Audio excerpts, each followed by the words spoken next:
स्वागत है आपका स्टील के दूसरे पार्ट में। स्टील हमने पिछली वीडियो में हमने स्टील सब्जेक्ट शुरू कर दिया था। आज पिछली वीडियो का दूसरा पार्ट बना रहा हूँ मैं, तो शुरू करते हैं। पिछली वीडियो की तरह इस वीडियो में भी कुछ इंस्ट्रक्शंस है कि ये आप बाद में लिखिएगा। जो मैं समझा रहा हूँ उस पर फोकस रखिएगा, और अगर मैं इधर समझा रहा हूँ, अगर आप इधर घूम रहे हो तो ना इधर का समझ आएगा ना ही उधर का समझ आएगा। तो ये मैंने अपनी तरफ से अपनी मर्जी से लिखा है, तो जैसा आपको समझा रहा हूँ आप वैसा समझने की कोशिश करिए। सबसे पहले रिप्रेजेंटेशन ऑफ स्टील। पिछली वीडियो में हमने ये सीख लिया था कि किस माइल्ड स्टील में कितना कार्बन कंटेंट होता है, स्टेनलेस स्टील क्या होती है, वगैरह वगैरह, ये सब हमने सीख ली थी। इस वीडियो में हम कुछ ये टॉपिक सीख रहे हैं। पहला है रिप्रेजेंटेशन ऑफ स्टील। स्टील को रिप्रेजेंट कैसे किया जाता है। अब जो हमने देखा था Fe250, वो 250 क्या था, वो Fe250 से आपको क्या समझ आया। पिछली वीडियो आपने देखी होगी। Fe250 से आपको पता ही है, Fe250 मतलब माइल्ड स्टील। तो वो 250, वो 250, Fe250, वो 250 क्या चीज दिखा दी है, वो 250 हमें दिखा दी है यील्ड स्ट्रेंथ ऑफ स्टील। तो ये देखो माइल्ड स्टील की उसको रिप्रेजेंट कैसे करते हैं, उसको रिप्रेजेंट करते हैं एफ के पैर में स्मॉल वाई। Fy से क्या रिप्रेजेंट हुआ है, यील्ड स्ट्रेंथ। देखो reinforcement steel is generally represent by yield strength. तो ये क्या है, यील्ड स्ट्रेंथ ऑफ स्टील है। ठीक है। अब IS कोड ने हमें क्या कहा है, आप सभी को पता है। अगर मान लो स्टील है, सरिया, स्टील स्टाल सरिया ही है, वो मान लो गर्म है, तो आप उसको इजीली यूज कर पाओगे। मतलब उस गर्म है, ऐसे मत सोचो कि गर्म है तो हम उसको हाथ ही नहीं लगा पाएंगे, ऐसा कुछ नहीं है। वो मतलब गर्म है तो आप उसको आसानी से मोड़ तो पाओगे ना। और ठंडा है एकदम, तो उसको मोड़ने में पूरी शक्ति लगानी पड़ जाएगी आपको। तो अब ऐसा क्यों हो रहा है, क्योंकि टेम्परेचर के साथ यील्ड स्ट्रेंथ वेरी करती है। मतलब जैसे जैसे टेम्परेचर बढ़ेगा ना, तो स्टील की भी यील्ड स्ट्रेंथ घटती या बढ़ती है। तो उसका एक रिलेशन दिया हमें IS कोड ने। तो उस रिलेशन क्या है, यील्ड स्ट्रेंथ Fy आपको बताया था, ये किसको रिप्रेजेंट करता है, यील्ड स्ट्रेंथ को। तो क्या है, yield strength at T degree Celsius divided by yield strength at 20 degree Celsius is equal to 905 minus T divided by 905 should less than 1। मतलब ये एक रिलेशन है जिससे हमें पता चलता है कि यील्ड स्ट्रेंथ वेरी करती है टेम्परेचर के साथ, और ये हमें IS कोड ने दिया है। तो ये आपको याद रखने के लिए याद रखना होगा। अब दूसरा, अब ये लाइन एक इंपॉर्टेंट है, ये नोट की तरह आप लिख सकते हो कि अगर मान लो आप सिविल इंजीनियर हो, आपका क्लाइंट मतलब आपका कोई आपको काम देने आया, उसने कहा कि मेरे को ऐसा घर बनवाना है जिस ऐसे स्टील, मतलब उसने ऐसा घर बनवाना है जिनके स्टील में आग ना लगे। ठीक है, तो आप कहोगे हाँ ठीक है सर बना देंगे। तो उस बात आपको ये चीज पता होनी चाहिए, ये line. In case of design steel structure, अगर आप स्टील स्ट्रक्चर डिजाइन कर रहे हो और वो फायर रेजिस्टेंस के लिए डिजाइन कर रहे हो, फायर विरोध के लिए, मतलब उसमें आग आसानी से ना पकड़े। आग वैसे भी स्टील में नहीं पकड़ती आसानी से। आग का क्या कनेक्शन होता है कि आग उसको मतलब उसकी यील्ड स्ट्रेंथ को चेंज ना कर दे। तो यील्ड स्ट्रेंथ अभी हमने पढ़ा, ये तो चेंज हो रही है, पर जो हम फायर रेजिस्टेंस का स्टील स्ट्रक्चर करेंगे, उसकी यील्ड स्ट्रेंथ किस टेम्परेचर तक चेंज नहीं होनी चाहिए, तो वो टेम्परेचर है 215 डिग्री सेल्सियस। मतलब सिंपल सी बात ये है कि हम अगर स्टील स्ट्रक्चर फायर रेजिस्टेंस के लिए बना लिया है, fire resistance structure steel structure बना लिया है, तो उसकी यील्ड स्ट्रेंथ 215 डिग्री सेल्सियस तक चेंज नहीं होना चाहिए। उसकी यील्ड स्ट्रेंथ पर कुछ भी असर नहीं होना चाहिए। कब तक, जब तक टेम्परेचर 215 डिग्री सेल्सियस से नीचे है। बस ये बात ये कहना चाह रहा है ये लाइन। ठीक है, अब ये लाइन पढ़ लेते हैं। In case of design steel structure को डिजाइन करते वक्त फायर रेजिस्टेंस के लिए कोई भी रिडक्शन नहीं होना चाहिए यील्ड स्ट्रेस में at temperature less than 215 degree Celsius तक। ठीक है, ये लाइन ये कह रही है। अब एक चीज आप ध्यान देना, ये क्वेश्चन आपको फंसाएगा, ये क्वेश्चन कि जो ये रीइंफोर्सिंग स्टील है ना, रीइंफोर्सिंग स्टील वो तो यील्ड स्ट्रेंथ से रिप्रेजेंट होती है। मतलब रीइंफोर्सिंग स्टील में आपको क्या दिएगा, वो यील्ड स्ट्रेंथ। और जो ये स्ट्रक्चरल स्टील है, स्ट्रक्चरल स्टील जिससे हमारे स्ट्रक्चर्स बनते हैं, जो ये स्ट्रक्चरल स्टील है वो किससे रिप्रेजेंट होती है, वो generally represented by ultimate strength. Structural steel आपकी अल्टीमेट स्ट्रेंथ से रिप्रेजेंट होती है। तो स्ट्रक्चरल स्टील को रिप्रेजेंट करने का ये तरीका है। इस तरीके से आप अगर मार्केट में स्टील लेने जाओगे ना तो वो आपको इस तरीके से स्टील देगा। अब E250 Fe410A, अब इसका हर एक का मतलब समझाता हूं मैं। E का मतलब है इंजीनियरिंग स्टील, 250 का मतलब है यील्ड स्ट्रेंथ, Fe आयरन, 410 का मतलब है अल्टीमेट स्ट्रेंथ, A का मतलब है ग्रेड ऑफ स्टील। ठीक है, ये मतलब है इसका। E का मतलब इंजीनियरिंग स्टील, वो आपको कहेगा कि E250 Fe410A की ये स्टील है, तो उसका क्या कहने का मतलब है, E वो कह रहा है इंजीनियरिंग स्टील है ये, 250 है yield strength, Fe iron, 410 ultimate strength, A grade of steel. ठीक है, वो आपको इस तरीके से स्टील देगा। अब आपको इसमें पता चल चुका है कि क्या चीज किसे रिप्रेजेंट कर रही है। अब ग्रेड ऑफ स्टील पे बात आती है। ग्रेड ऑफ स्टील, हमारे पास स्टील 3 तरह के ग्रेड में होती है, grade A, grade B, grade C. Simple है, grade A, grade B, grade C, और आपको नाम से ही पता चल रहा है। अब इसमें वैसे मत समझ लेना कि आपके एग्जाम के ग्रेड, ये वो वाले ग्रेड नहीं है। ग्रेड ए मतलब थोड़ा कमजोर, ग्रेड बी थोड़ा उससे शक्तिशाली, ग्रेड सी सबसे शक्तिशाली स्टील। मैं अब ग्रेड ए स्टील कब यूज करते हैं? ग्रेड ए स्टील हम यूज करते हैं जहाँ पे टेम्परेचर का वेरिएशन ज़्यादा ना हो। मतलब जैसे अपने नॉर्थ इंडिया में टेम्परेचर का वेरिएशन इतना नहीं होता, 25 डिग्री, 28 डिग्री, 29, 30 डिग्री रहता था पहले, अब की बात नहीं कर रहा मैं, पहले की बात कर रहा हूँ। तो अपने इस मतलब टेम्परेचर वेरिएशन क्या होता है, आप ऐसे मत समझ लेना कि टेम्परेचर का ज़्यादा चेंज ना होना। टेम्परेचर वेरिएशन क्या होता है, यही होता है टेम्परेचर वेरिएशन, टेम्परेचर का ज़्यादा चेंज ना होना। टेम्परेचर जैसे गर्मियों में तो अपना मान लेता हूँ, मैं आपको एक एग्जांपल दे रहा हूँ। गर्मियों में आपको मान लो 35 डिग्री जाता है मैक्स टू मैक्स, तो सर्दियों में 9-10 डिग्री जाना चाहिए। ऐसे नहीं कि गर्मियों में आपका जा रहा है वो 80 के पार और सर्दियों में आपका जा रहा है -100 में, तो ये हो जाएगा बहुत ज़्यादा वेरिएशन। तो ग्रेड ए स्टील कहाँ पे यूज़ करते हैं, जहाँ पे एटमॉस्फेरिक नहीं टेम्परेचर वेरिएशन लो हो, लो एटमॉस्फेरिक एक्सपोजर, और उससे एटमॉस्फेरिक एक्सपोजर भी कम मिले और टेम्परेचर वेरिएशन कम हो, reversal of stress are negligible.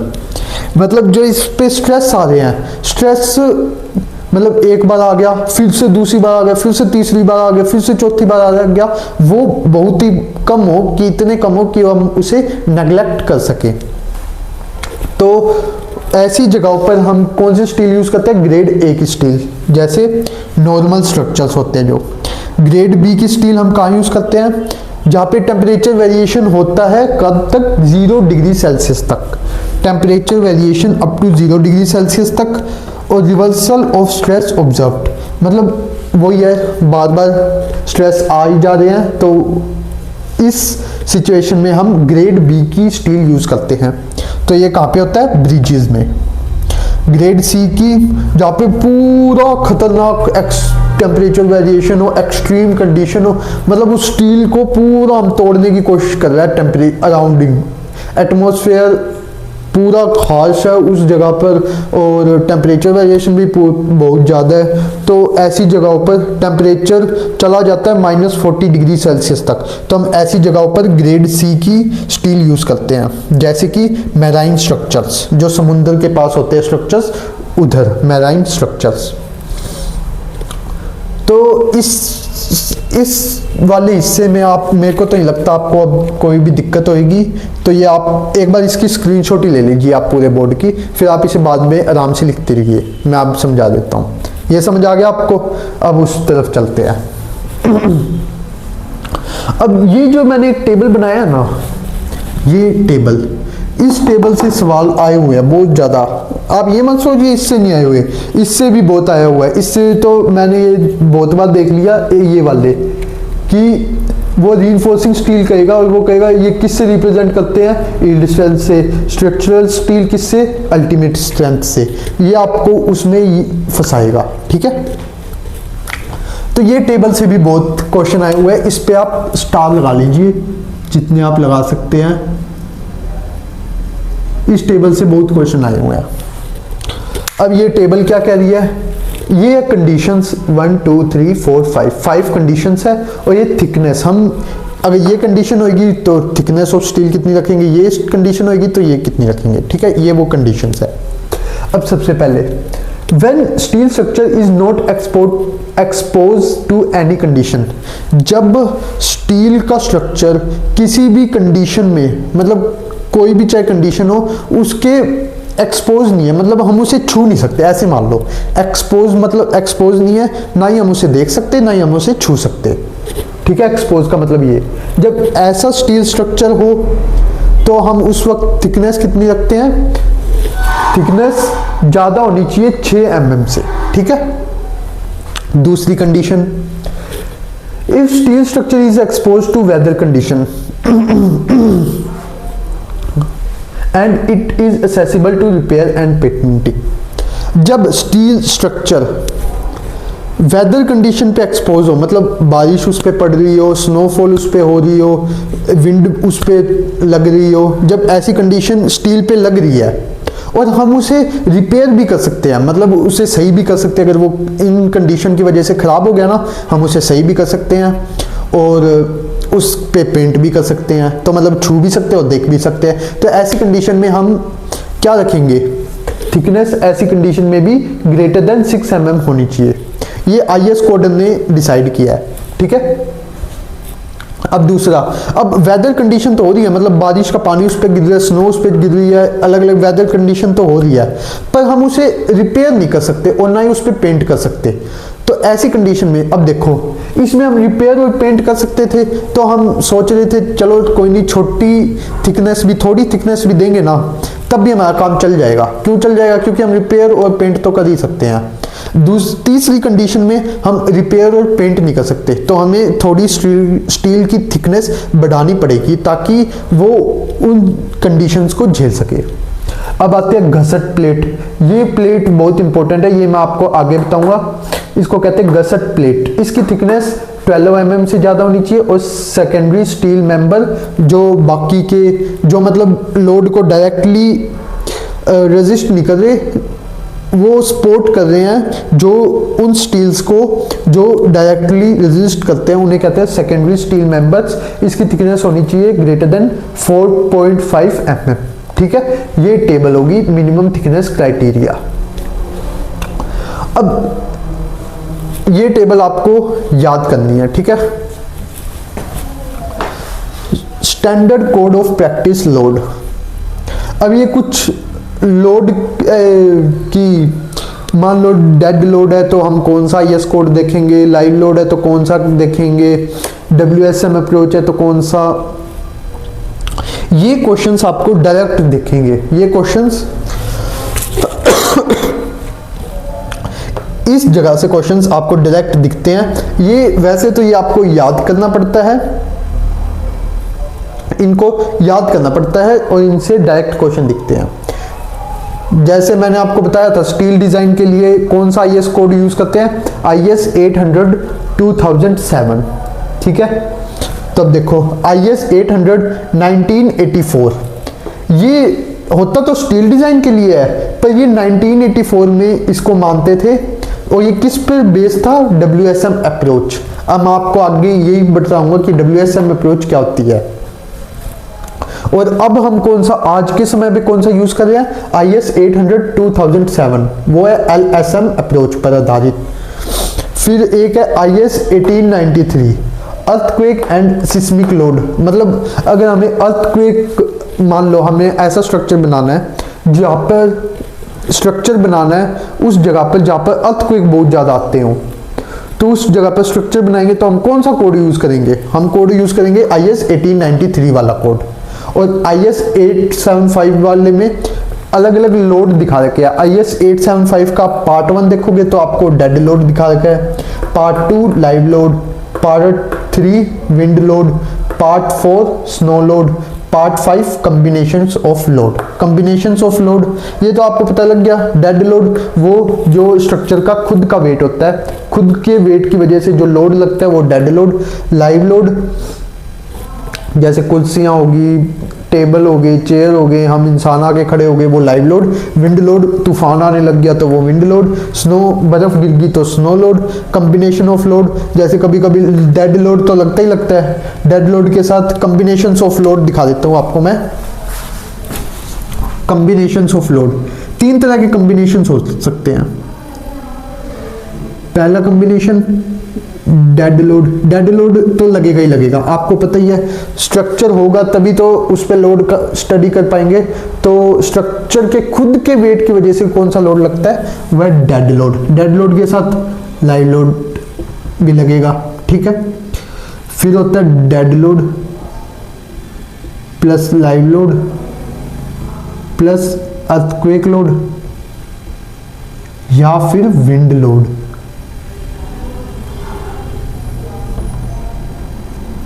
अब मैंने इसमें हाइफन क्यों लगा दिया, अब हाइफन इसलिए लगाया है कि आप कभी ऐसे मत कंसीडर कर लेना डेड लोड भी लग रहा है, लाइव लोड भी लग रहा है, अर्थक्वेक लोड भी लग रहा है और विंड लोड भी लग रहा है, क्योंकि इस चीज की होने की प्रोबेबिलिटी बहुत ही कम है। मतलब ऐसा कभी नहीं होगा या बहुत ही रेयर चांसेस में होगा कि अचानक से तूफान आ रखा है और धरती पे भूकंप भी आ रखा है। तो ऐसा कंडीशन बहुत रेयर है, मतलब नेग्लिजिबल है। तो इन दोनों में से हम एक को ही कंसीडर करते हैं, अर्थक्वेक को या फिर विंड लोड को, या फिर dead load plus earthquake load या फिर विंड लोड। ये 3 कॉम्बिनेशन ऑफ लोड ही होते हैं। और ये क्यों अलग अलग लिखे हाइफन लगा के, ये मैंने आपको बता दिया कि ये दोनों एक साथ कभी लोड नहीं लगेंगे किसी स्ट्रक्चर पर। Cross section classification, cross section classification कर रहे हैं तो इसमें 2 होते हैं, इलास्टिक और प्लास्टिक। पहला है इलास्टिक एनालिसिस और दूसरा है प्लास्टिक एनालिसिस। अब इलास्टिक एनालिसिस क्या होता है, आपको इलास्टिक का मतलब पता है? इलास्टिक वो होता है, हाँ, इलास्टिक और प्लास्टिक, आप पॉलीथीन का एग्जांपल ले लो, जिसमें आप सब्जियां या सामान लाते हो किराने का, उसका एग्जांपल, वो पॉलीथीन में लाते हो ना, उसका एग्जांपल ले लो। पॉलीथीन क्या होती है? प्लास्टिक की होती है। उसको आप जब ऐसे खींचते हो और छोड़ते हो, क्या वो अपनी वापस वैसी सी वो हो जाती है? पूरा खींच दो और फिर छोड़ दो, क्या वो वैसी हो जाती है जैसी आप लेके आए थे? नहीं होती ना, वो खींचती है तो खींची रह जाती है। तो ये होता है प्लास्टिक। और इलास्टिक इसका उल्टा, जमा ही उल्टा, कि अगर जैसे रबड़ है, रबड़ को अगर आप खींचो और जैसे ही छोड़ दो तो वो अपने ओरिजिनल शेप में आ जाता है, तो उसे कहते हैं हम इलास्टिक। तो elastic analysis, during elastic analysis external load and movement are restricted and redistribute other structural element by yielding। ये कह रहे हैं कि जैसे स्टील का कोई एक स्ट्रक्चर है, उस पर एक्सटर्नल लोड आया और मूवमेंट आया, लोड की वजह से क्या आएगा? मूवमेंट भी आ गया। तो वो स्टील स्ट्रक्चर उस लोड और मूवमेंट को रेजिस्ट कर पाता है आसानी से, और उसको आगे कैसे भेजता है, आगे भेजता है ईल्ड होके। ईल्ड मतलब जैसे ये स्टील स्ट्रक्चर है, ठीक है, लोड आया, रेजिस्ट कर रहा है, अब उसको आगे भेजना है। आगे कैसे भेजेगा, ये थोड़ा सा ऐसे बेंड हो जाएगा, बेंड परमिसिबल लिमिट, मतलब जितना इसे बेंड होना चाहिए सेफ लिमिट तक उतना बेंड होगा, और फिर जैसी लोड आगे चला गया, लोड ये बेंड क्यों हुआ, लोड को आगे भेजने के लिए, जैसी लोड आगे चला गया ये वापस अपनी ओरिजिनल शेप में आ जाएगा, और ये बेंड बहुत थोड़ा होगा जिससे हमारे स्ट्रक्चर को कोई भी नुकसान नहीं होएगा, और वो वापस अपनी शेप में आ जाएगा। तो ये आप क्या हो जाएगा, इलास्टिक एनालिसिस हो गया, ठीक है। ये इलास्टिक एनालिसिस है कि एक्सटर्नल लोड और मूवमेंट को वो रजिस्ट कर सकता है, और इसको रीडिस्ट्रीब्यूट कैसे करता है, मतलब आगे कैसे भेजता है, थोड़ा सा बेंड होकर, और बेंड होने के बाद जैसे ही रीडिस्ट्रीब्यूट हो गया, इलास्टिक है तो अपनी ओरिजिनल शेप में वापस आ जाएगा। फिर आता है plastic analysis. Load and movement are redistribute by formation of plastic hinge sufficient plastic movement. अब इसमें प्लास्टिक एनालिसिस वैसे तो ये जो एनालिसिस है ना, ये आपको लास्ट चैप्टर में वापस आएंगे, अभी के लिए मैं आपको थोड़ा इनके बारे में इंट्रोडक्शन दे रहा हूँ। प्लास्टिक एनालिसिस क्या होता है, जो लोड और मूवमेंट है वो अब प्लास्टिक कैसे इसको रेजिस्ट करता है, bye formation of plastic hinge. Plastic जैसे प्लास्टिक चीज है, अब इसको इस पे लोड आ गया, कोई लोड आ गया, तो इसको ये कैसे रेजिस्ट करेगा, एक प्लास्टिक हिंज बना देगा। अब वो प्लास्टिक हिंज क्या होता है, कैसे बनती है, कब बनती है, ये मैं आपको सारा उस प्लास्टिक वाले चैप्टर में पढ़ाऊंगा। अभी बस आप इतना याद रख लीजिए, load and movement are resisted by formation of plastic hinge, और मूवमेंट को, लोड को तो प्लास्टिक हिंज से रेजिस्ट करता है, और मूवमेंट को सफिशिएंट प्लास्टिक मूवमेंट, और जिसको हम डिनोट करते हैं एमपी से। आप बस ये एक बार याद कर लीजिए, इलास्टिक एनालिसिस, प्लास्टिक एनालिसिस। अब जो हमने ऊपर प्लास्टिक एनालिसिस पढ़ी है,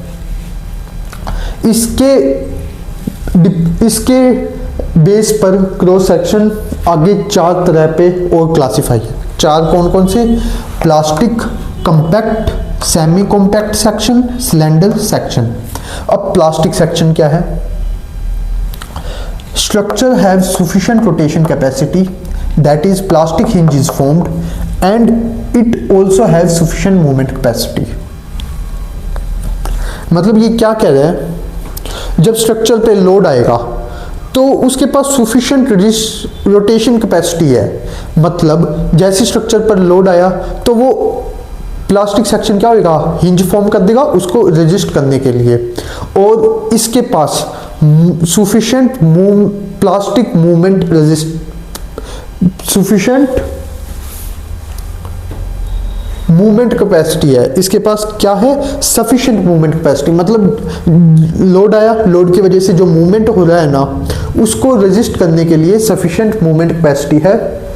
तो ये देखो, movement of resistance, movement of resistance क्या है, बचाने वाला, आप ऐसे समझ लो, मूवमेंट ऑफ रेजिस्टेंस क्या है, बचाने वाला। इसको क्या कहते हैं, मूवमेंट ऑफ रेजिस्टेंस, और इसको क्या कहते हैं, प्लास्टिक मूवमेंट।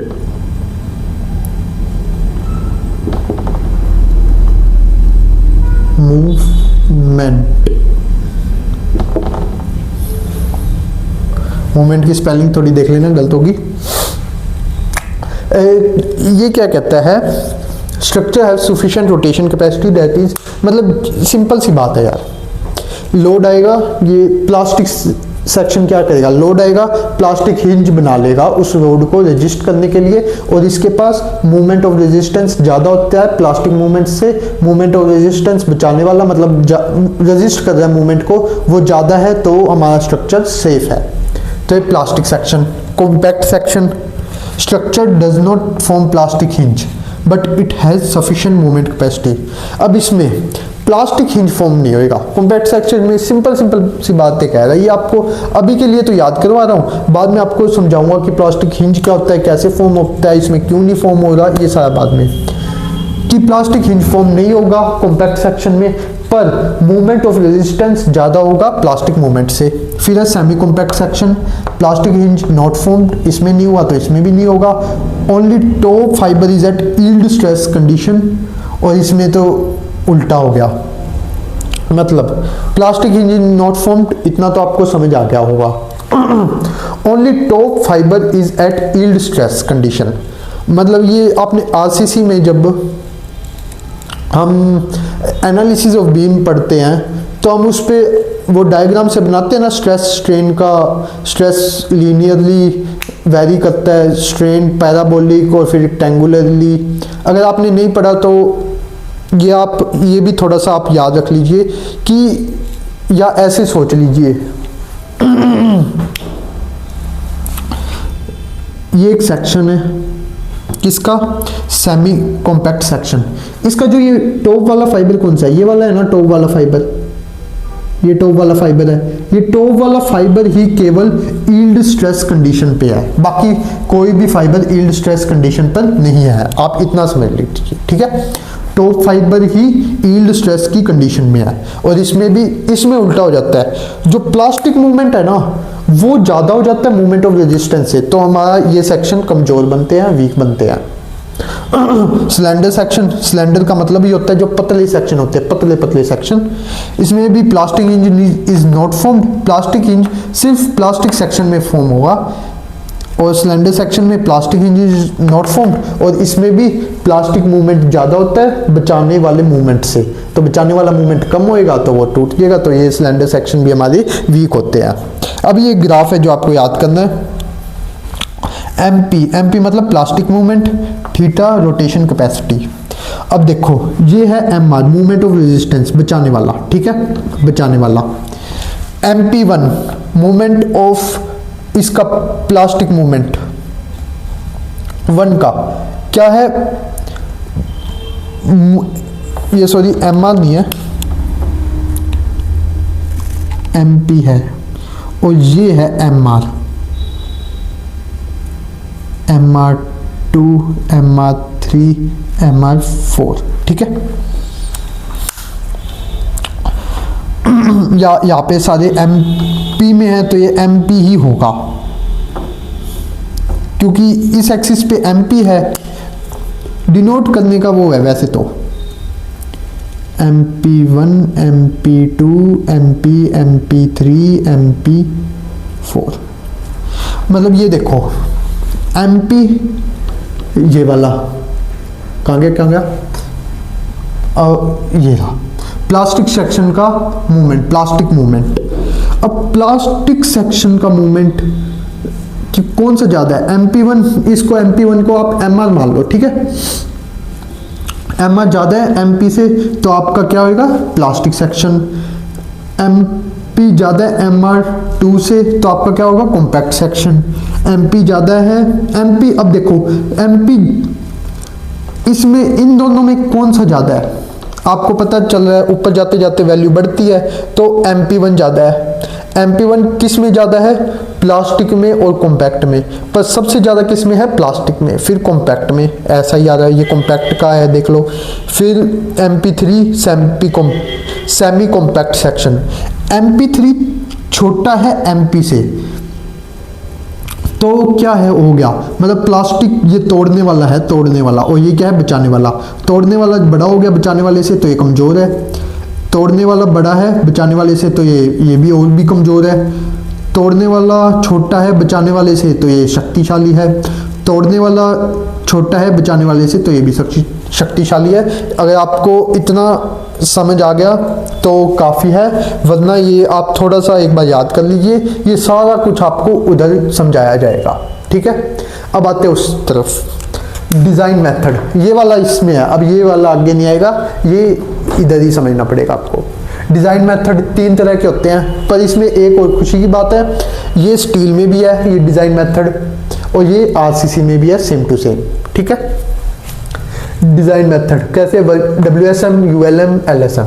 सबसे पहले हम जब शुरू में स्टील को डिज़ाइन करते थे तो इस मेथड से करते थे, वर्किंग स्ट्रेस मेथड। जब ये मेथड थोड़ा हमें फेल दिखने लगा तो हमने ये लाया ULM अल्टीमेट लोड मेथड, फिर ये फेल होने लगा तो हम ये ले आए। आज हम किससे करते हैं? LSM limit state method. तो वर्किंग स्ट्रेस मेथड क्या था? आपने स्ट्रेस स्ट्रेन कर्व पढ़ा होगा, मैं बना देता हूं।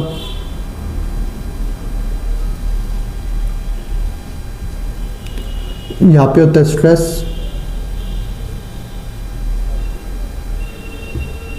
सिग्मा, और यहाँ पे होता है स्ट्रेन, एप्सिलॉन। कैसा होता है स्ट्रेस स्ट्रेन को? ऐसे गई स्ट्रेट लाइन, यहाँ पे इलास्टिक, यहाँ पे plastic, lower yielding point, upper yielding point,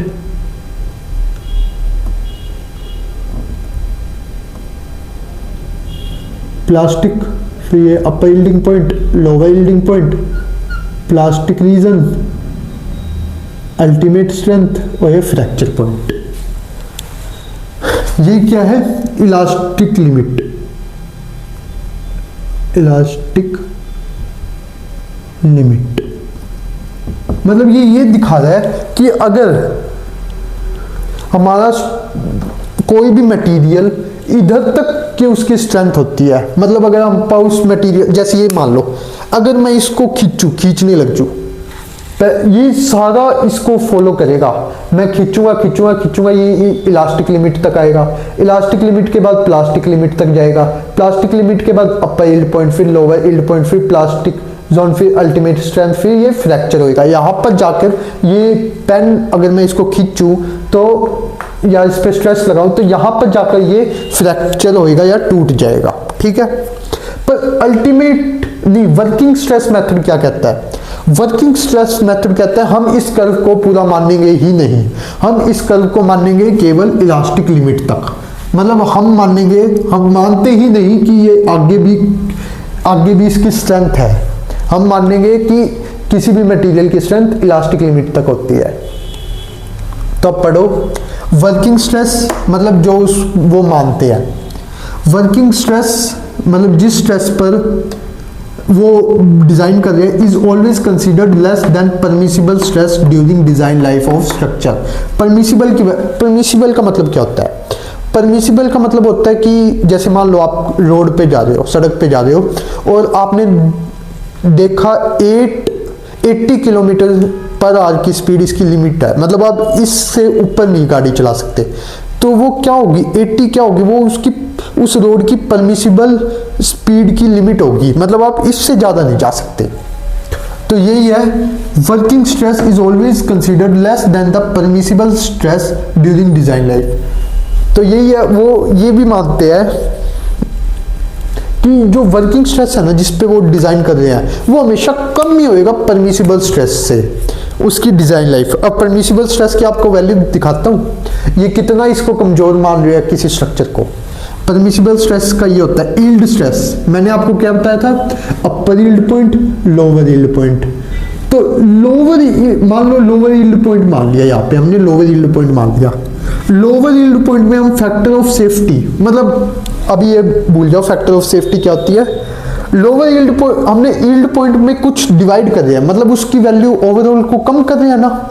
divide का मतलब कम करने होता है, मल्टीप्लाई का मतलब बढ़ाना होता है। हम यील्ड स्ट्रेस में कम कर रहे हैं, कुछ डिवाइड कर रहे हैं, तो परमिसिबल स्ट्रेस की वैल्यू क्या हो रही है? कम हो रही है। पर वर्किंग स्ट्रेस मेथड वाले कह रहे हैं हम इस परमिसिबल स्ट्रेस से भी कम स्ट्रेस लेकर चलेंगे, मतलब ये कुछ ज़्यादा ही अलग लेवल पर ही, बहुत ही कम, मतलब जो होता नहीं है जो जमा ही डरता रहता है कि मैं तो फूक कर कदम चलूंगा, ये ऐसा कह रहे हैं कि हम जो परमिसिबल स्ट्रेस है ना उससे भी हम कम लेकर चलेंगे अपना वर्किंग स्ट्रेस। अब ये होता है परमिसिबल स्ट्रेस का फॉर्मूला। अब फैक्टर ऑफ सेफ्टी क्या होता है? मतलब फैक्टर ऑफ सेफ्टी होता है, अब आपको एक सिंपल लैंग्वेज में बताता हूँ फैक्टर ऑफ सेफ्टी का मतलब। कि मान लो आज मैंने आपको काम देना है, मैंने आपको देना है कि 10 पेज लिख के लाना, तो मैं पहले पूछूंगा तुमसे तुम कितने पेज लिख के ला सकते हो एक दिन में, तुम क्या कहोगे? और तुम्हारी लिख के असलियत में कितने लिख के ला सकते हो? अगर मैं तुम्हारे ऊपर पूरा वो जोर हो, 10 लिख के ला सकते हो मान लो एक दिन में, पूरा जोर आ जाए तब। पर अब मैं रैंडमली पूछ रहा हूँ, मेरे को नहीं पता तुम कितने लिख के ला सकते हो, मैं पूछ रहा हूँ कि कितने लिख के ला सकते हो, तुम क्या बताओगे? तुम बताओगे सर 3, सर 5, इतने लिख के लाओगे, कभी 10 तो नहीं बताओगे ना। तो ये है फैक्टर ऑफ सेफ्टी। ये जब हम डिज़ाइन करते हैं तो हम जो अपना मटेरियल की स्ट्रेंथ है उसको कम मान के डिज़ाइन करते हैं, ताकि अगर उससे ज़्यादा स्ट्रेस आए तो वो लिख लाएगा ही, मतलब बचा तो लेगा ही हमें, और अगर इससे कम आए तो सेफ है ही वैसे भी। तो वो होता है फैक्टर ऑफ सेफ्टी। पर जो फैक्टर ऑफ सेफ्टी हम WSM में लेते हैं ना, उसका कोई भी मैथमेटिकल बैकग्राउंड नहीं है, मतलब उसको कोई भी हमने ऐसे कैलकुलेट करके नहीं लिया, हमने एक्सपीरियंस के हिसाब से ले लिया कि इसकी फैक्टर ऑफ सेफ्टी इतनी होनी चाहिए तो इतनी लगा लो, ठीक है। और ये डिटर्मिनिस्टिक अप्रोच पर आधारित है, मतलब ये मानता है कि ये होगा, ये ऐसे नहीं करके देखता कि ये हो तो क्या होगा, ये हो तो क्या होगा, ये यही मानता है ये होगा ही होगा, ठीक है। तो इस वजह से, इन सब की वजह से क्या होता है, अनइकोनॉमिकल मतलब सेक्शन बहुत बड़े बड़े बन जाते हैं। इसका अभी भी यूज़ होता है, इसका काफ़ी यूज़ होता है, जहाँ पे डैम बनाना हो, रिजर्वोयर बनाना हो, वहाँ पर इसका यूज़ होता है। तो सेक्शन अनइकोनॉमिकल क्यों होता है? क्योंकि थिक सेक्शन ऑब्टेन होते हैं, और ये पुराना मेथड है डिज़ाइन करने का। अगर आपको इधर समझ आया, नहीं तो RCC में और अच्छे से समझ आता है। तो ये आज की